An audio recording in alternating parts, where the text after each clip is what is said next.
This episode of Bear With Me is produced by CENTCOM Entertainment.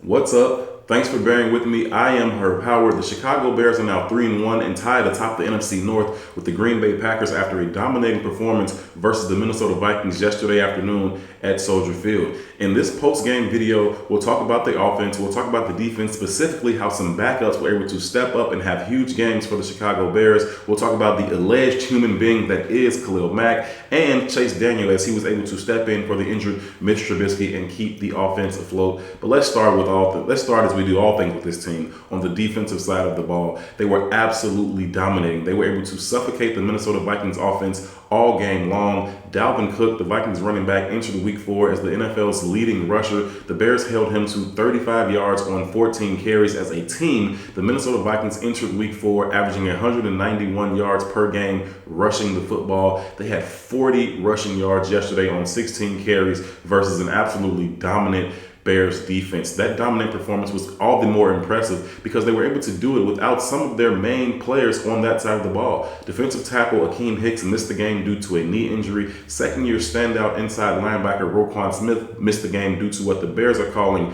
personal issues. More on that a bit later. But let's talk about the guys who were able to step in for them. Nick Kwiatkowski found out that he was going to replace Roquan Smith in the starting lineup just hours before the game, and he turned out a phenomenal performance. Nick Kwiatkowski was a 4th-round pick of the Chicago Bears in the 2017 draft. He's been able to show himself to be pretty good in the running game, not so good in the passing game, but against this Vikings rushing attack, he was the perfect person to replace Roquan Smith if he wasn't going to be able to play. Nick Kwiatkowski loves to come downhill and make plays in the running game. He did so all afternoon long. He led the Bears in tackles. He was also able to get through on a blitz. He blew up running back Dalvin Cook on his way to sacking quarterback Kirk Cousins. Nick Kwiatkowski was truly all over the field yesterday. And then Nick Williams, the defensive tackle, who now has 4 sacks in his last 4 games. He had 2 yesterday against the Minnesota Vikings as he saw himself get a lot more playing time due to the injuries to not only Akeem Hicks, but also to second-year standout defensive lineman Bilal Nichols, who hasn't played since week 2 when he broke his hand out in Denver. So the defensive line was able to continue to play well and still shut down this vaunted rushing attack, even without some of its main players. A lot of credit goes to defensive line coach Jay Rodgers, who's been able to get this defensive line ready to play with whomever they have that is healthy and dressed on game day. Doesn't matter if they're missing Akeem Hicks, doesn't matter if they're missing Bilal Nichols. This defensive line continues to play well and support the other superstars that are on this defense. Obviously, this defense is led by the one and only Khalil Mack. I don't know if I have words to accurately describe how good Khalil Mack is. He is an absolute animal on the football field. He affects almost every single play when the Bears are on defense. You have to double team him, you have to triple team him, you have to leave in a running back to help chip with him. And if you leave him one-on-one, as the Vikings did a number of times yesterday, you're going to find out that you're putting your tackle in a really, really bad position. Riley Reef, who is a good football player at left tackle, had a very long day trying to contain Khalil Mack. Khalil Mack was able to come up with 1.5 sacks, yet another forced fumble. He now has 4.5 sacks, 4 forced fumbles on the season. If he continues at this pace, he may very well be on his way to his 2nd NFL Defensive Player of the Year award. We highlighted him in the pregame video as one of the key players, and I said that that's easy to do because he's always going to play well. You can make him a key player going into every single game. But when you're having a division game against 2 evenly matched opponents, sometimes it comes down to who has the best player on the field, and Khalil Mack left no doubt that he was the best player on the field yesterday. He was able to lead this defense to yet another dominant performance. They held the Minnesota Vikings to only 6 points. It was an absolutely phenomenal performance by Khalil Mack and the guys who were able to fill in for the injured players as well. This defense is going to continue to play absolute special football. This is not a good defense. This is not a great defense. This is a once-in-a-lifetime special defense. I can say that after only 4 games. They have absolute beast all over the field at every single position. I've never seen a team like this. I've seen some good defenses before, but not defenses that have beast, goons at every single position. And then the backups, they come in and play well. The goons have goons. Like it's just too many good football players on this defense. Chuck Pagano is pushing all the right buttons as the defensive coordinator. He's making all the right calls at the perfect time, and they are responding to him as well. They were able to get 2 more turnovers yesterday on forced fumbles. This defense continues to play at an extremely high level. They're going to keep the Bears in every single game they play. The fact of the matter is the offense has not gotten going yet. They had one good quarter against the Washington Redskins where we were able to score 3 touchdowns. But other than that, the Bears haven't played well on offense all season long.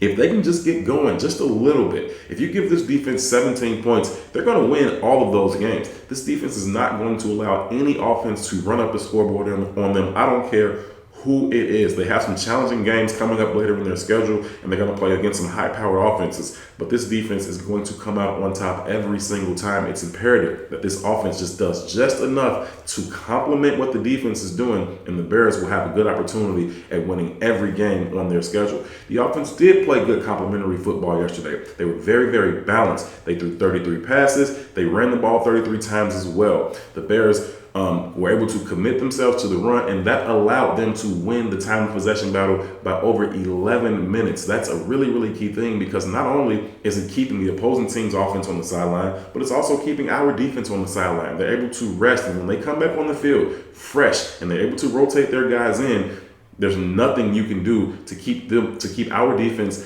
out of your backfield. They're just too good. And so if the offense can continue to win the time of possession, not turn the ball over, again, no turnovers from the Bears offense yesterday, that is the formula for success. I think that we only passed the ball for maybe 197 yards. I don't think quite 200 yards total.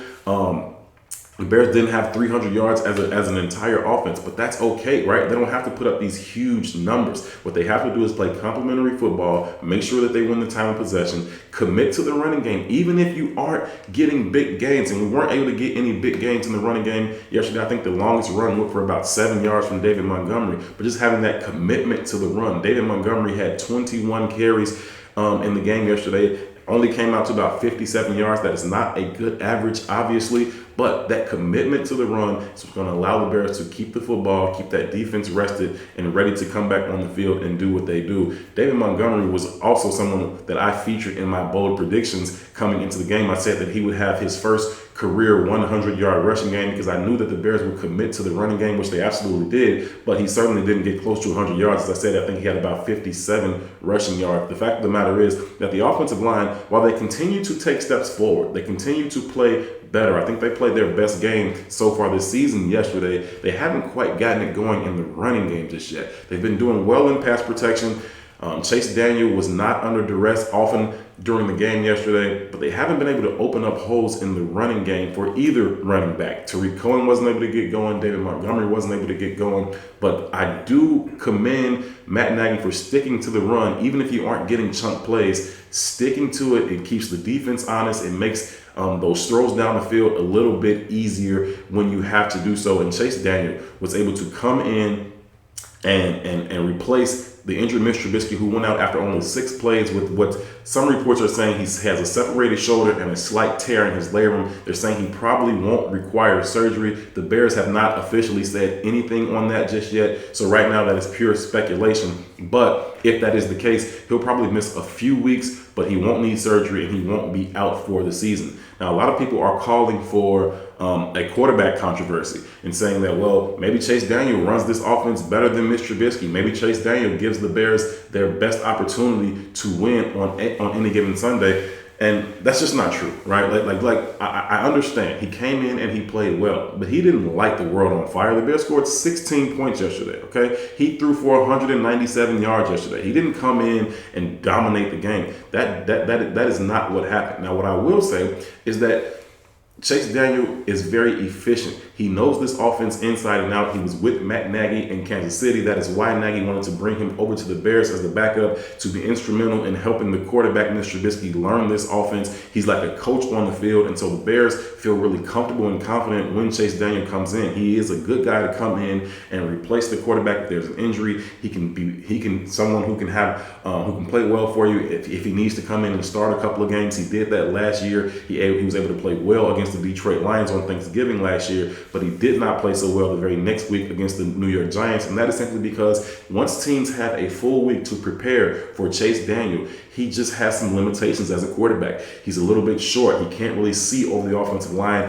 He can't really elude the pressure if it comes up the middle in the same way that Mitch Trubisky is able to. Chase Daniel is actually surprisingly athletic, a little bit more athletic than I thought he was. He can run around a little bit better than I thought he would. Once he came over here last year, we were able to see some of those things, but he is not nearly the athlete that Mitch Trubisky is. He can't get himself out of trouble in the same way that Mitch Trubisky is able to do. And so once teams have a full week to prepare for him, it changes what they want to do versus the Bears offense. If you're playing Mitch Trubisky, a lot of teams say, hey, we don't want to rush him too hard. We want to keep him in the pocket, force him to make the reads and the throws downfield. Well, you kind of want to do the exact opposite thing with Chase Daniel. You don't want him being comfortable reading and making the throws downfield. You want to apply pressure to him, preferably up the middle, because he's not tall enough to see over it. He's not mobile enough to get away from it. And so once teams have the time to prepare for Chase Daniel, they'll drop a defense that brings a lot of pressure up the middle, and that will give him problems, and you'll start to see the turnovers like we saw against the New York Giants. So while I'm very, very happy that Chase Daniel is our backup quarterback, and I'm quite confident that he can steady the ship in Mitch Trubisky's absence, I do not think for 1 second that he is the Bears' long-term answer, nor is he the best option for us to win a Super Bowl this year. That remains to be Mitchell Trubisky. Now, I want to talk about Matt Nagy a little bit, because so far through his first year and a half as the Bears head coach, he's been very honest. He's been very transparent in terms of talking to the media and getting information out to the fans about exactly what's going on with the team. Yesterday and today, he's been flat out lying, right? He came to the podium yesterday after the game talking about Mitch Trubisky, and he said, I don't know anything about him, right? I don't know what happened with his shoulder. I don't have any information for you. Listen to me.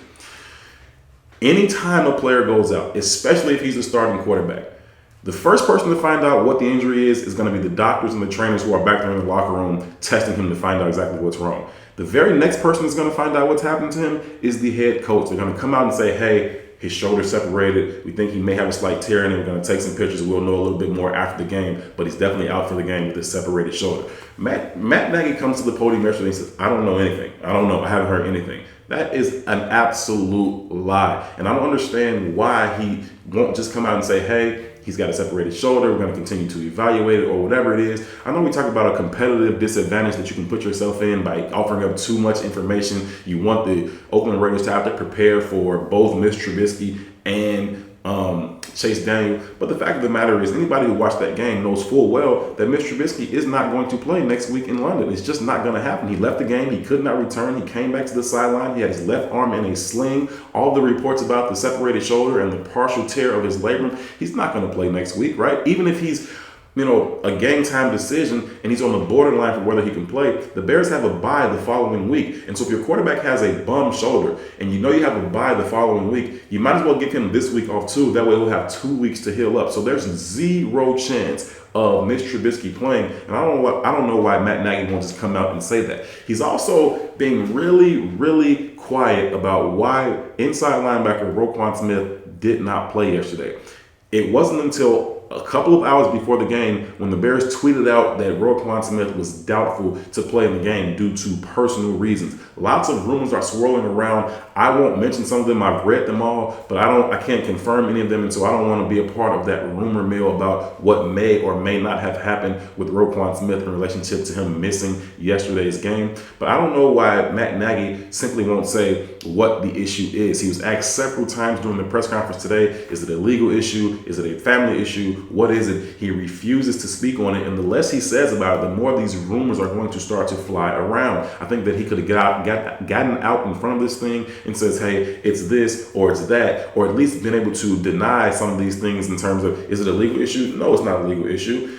He hasn't done any of those things. And this is the first time where I've seen Matt Nagy go out of his way to be intentionally deceitful and deceptive about what's actually happening with the Chicago Bears. It caused a little bit of concern, one, for the injury to Mitch Trubisky, but also to what exactly is going on with Roquan Smith. I look forward to more of that information coming out as the time goes along. So the Bears were able to have a dominating performance yesterday against the Minnesota Vikings. It was an absolutely must-win game. They had to have it. As much as a game can be must-win this early in the season, But we talked about it in the pregame video. No NFC North team has ever won the division having lost 2 home division games. And the Bears already lost their opening home division game against the Green Bay Packers. And so it's important that they were able to come out here and win this game against the Minnesota Vikings. But not only were they able to win it, they were able to do it in a dominating fashion with suffocating defense that the Bears should be able to repeat against any offense all season long. Hopefully they can get healthy. As far as the guys that are injured, Akeem Hicks, Kyle Long, Mitch Trubisky, Taylor Gabriel,